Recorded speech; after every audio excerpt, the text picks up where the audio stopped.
Hello and welcome to Steelers Today. He's Dale Lolley. I'm Dejan Kovacevic of DK Pittsburgh Sports. And the Steelers are 3-0 in preseason. They beat the Lions here. Yeah, I know.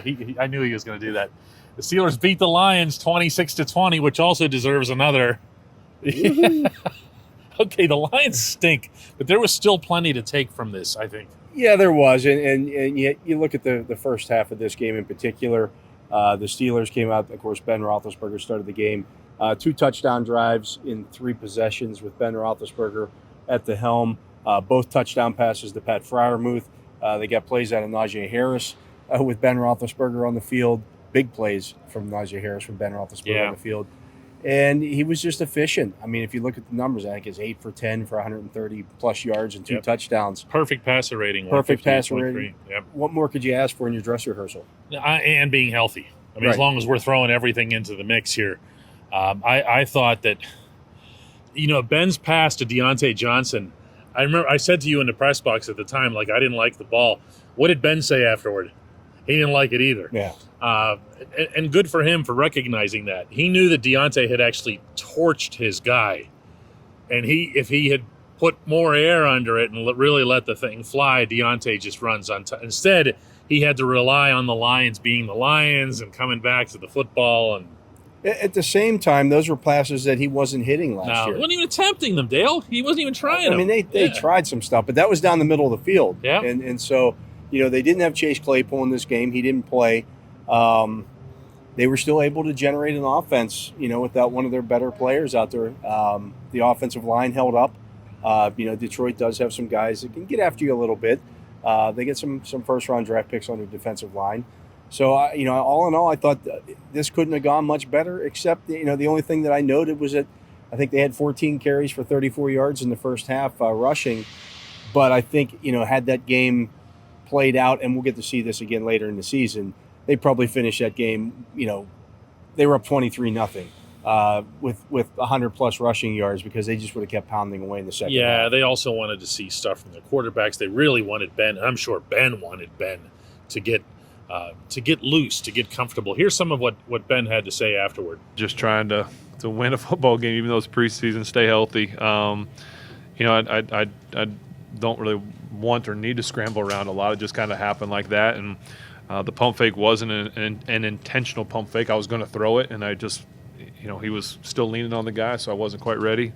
And the deep ball to Deontay, I didn't like the throw. I think I put too much air on it. Luckily for me, he's a heck of a football player, and he made a play for me. Boy, was he in a good spirit. Yeah, why wouldn't you be? He's been that way though, through camp. He really has. I think he feels pretty good about this team. I know a lot of the national prognosticators are kind of overlooking the Steelers right now, and I think he likes it that way. Instead of being the hunted as they usually are, they're kind of the hunter, the underdog, and he's always kind of loved that underdog role. This is going to be a team that might surprise some people. Well, for himself, too. I think, again, he brought up the point once again about his arm. He said, I thought my arm felt good last year. I'd forgotten what the arm really feeling good feels like. And now he's got that. You got to remember, I mean, he had been dealing with an elbow issue for 5 years. I mean, it wasn't like that was the normal for him. Oh, yeah. So before the surgery, not the recovery. Yeah. So, he just learned how to live with it. He learned how to live with it, deal with it, play with it. Now that stuff's all fixed. And I think he's feeling, now 2 years removed from that surgery, it feels pretty good. And you saw the play that he made. It was an incompletion to Eric Ebron. Oh, but he's breaking tackles and he's running around back and forth. The old hashtag Ben being Ben play. It looked like 2009 Ben, and it wasn't because the offensive line gave up immediate pressure or anything like that. He's looking at different options. He's buying time. That's Ben. And then he makes a, kind of an off-script throw, again, 25, 30 yards in the air to Ebron that was on the money. The defensive back made a play on it. Those are the kind of plays that if he can do that this year, again, they're going to be a dangerous football team to play. Well, that seemed to be the general feeling from all the guys that we talked to afterward. Regardless of who it was, they talked about what the other guy did or what this play was made by so-and-so. A lot of them talked about Deontay's adjustment to the pass that I just described. Eric Ebron's blocking, a phrase that I did not think would come in handy in a He had positive sense. He had a big block on He had two. couple, Yeah, he had the one on Najee's 8-yard run up the middle. They did a lot of good things. Here's some of what Najee had to say afterward. And talking about good spirits. Najee coming out of that tunnel, like that, hearing that crowd for the first time. What was that like? Oh, you said what was it like coming out the tunnel? Oh, yeah. Oh, man, it was cool, man. Excitement everywhere. I didn't know what I was going to do, though, because they didn't tell me. They just said stand on the wall. I was like, okay. They didn't tell you what?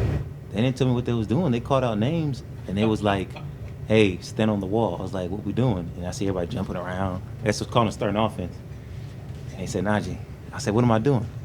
He just shook my hand. He said, it's good to see you, too. And he just called me out there. I was like, I ran out there, man.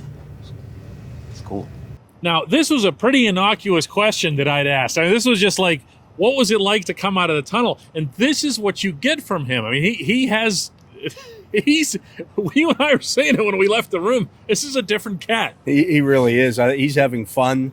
He was quick to, you guys talk to Pat? You guys talked to Pat? Did you interview Pat yet? He wanted to make sure that we took care of the second rounder, not just the first rounder. And then he talked about how it was fun for him to look out there and see Kendrick Green and Dan Moore, the first 4 picks in this draft, all on the field. And that doesn't mean Dan Moore's going to start, but Dan Moore's certainly going to get his action with Zach Banner being, rotating in and out right now. Even if they use him as an extra tight, that blocking tight end, he'll play. He'll play. Yeah, that's the old Chooks role. Yeah, he'll play.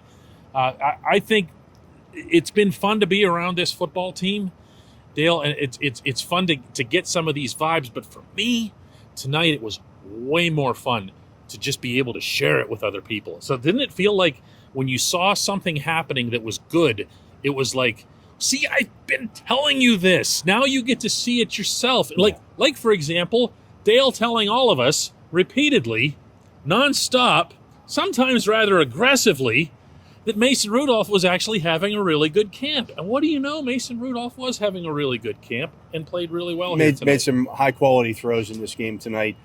We didn't get to see a ton of Dwayne Haskins. Again, the Steelers were pretty much in let's run the clock out mode.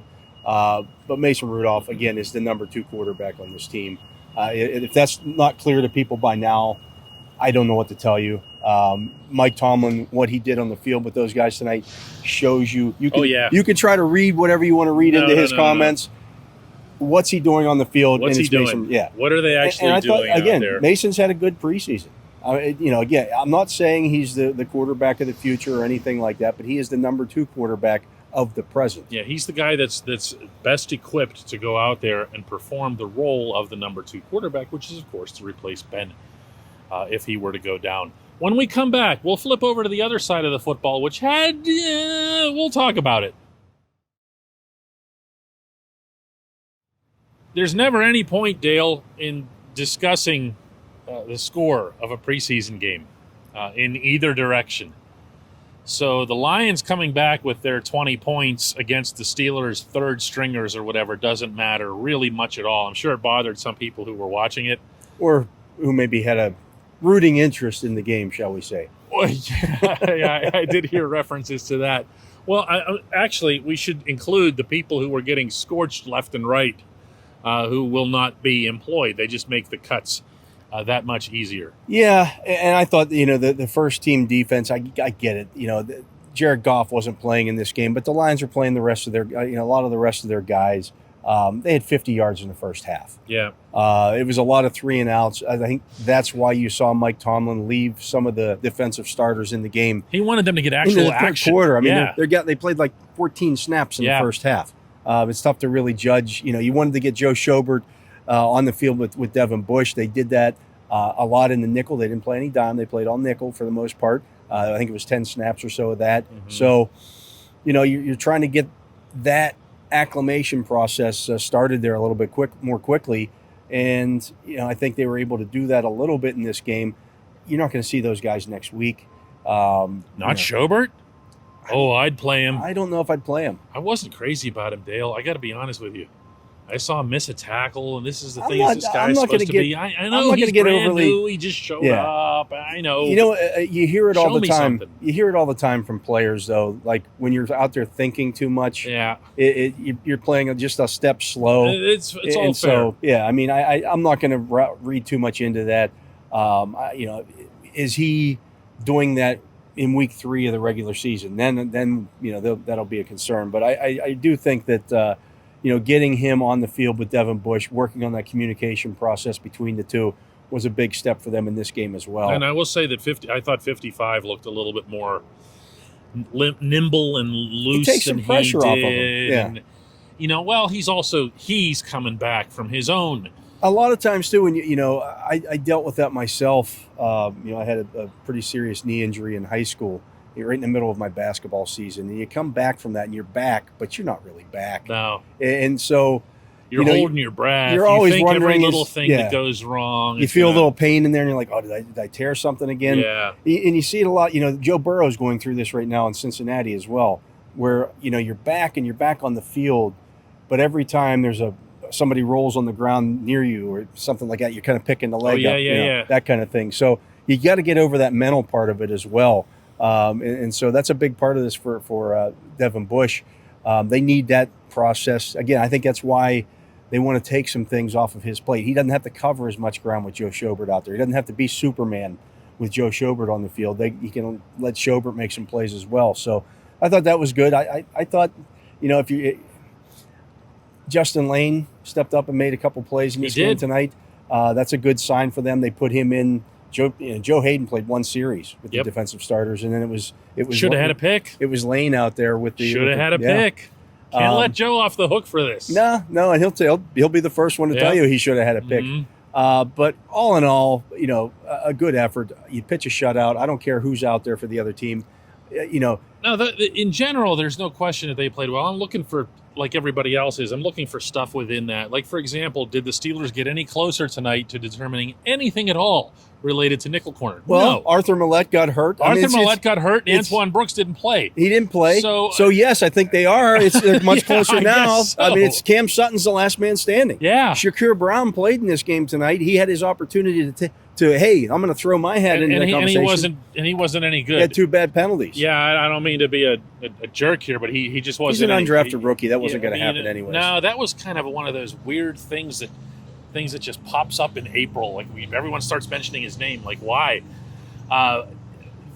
It does look like Cam Sutton's going to be the one on the inside, James Pierre on the outside. Again, depending on the set and the nickel and the dime and everything else that goes into it. But that's the defense, man. Actually, that's the defense and the offense. That's it. You're not going to see it in Charlotte next week. That's No. for sure. Right, absolutely not. And I don't even know. I was kind of interested in asking Najee Harris. I didn't get a chance because he just goes on and on with his answers. He's different. Yeah, Have we mentioned that yet? But I did want to ask him, like, hey, do you feel the need? Do you feel like you've proven enough in this preseason? You need to play next week. Oh, against, he wouldn't have answered that. Probably not. No. But or he may have said, yeah, I want to play. But I want to play. That's up to the coaches. That's all you wouldn't got. play him down. He's shown me everything I need to see I from wouldn't him. play him either because there was 2 times out there where you kind of holding your breath a little bit, especially the one down by the far goal line where He starts was twisting bent and- backward, and you're like, okay, can we get 22 out of the game? Thanks. Yeah.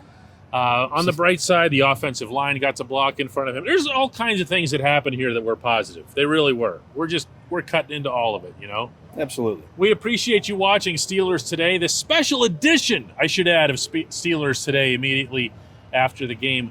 And hope you subscribe to the channel. Like do that. Everyone keeps telling me, make sure you remind people to subscribe to the channel. Do that. Go subscribe to our YouTube channel so you don't miss these things. You get like a little blinking alert or something. Thanks again.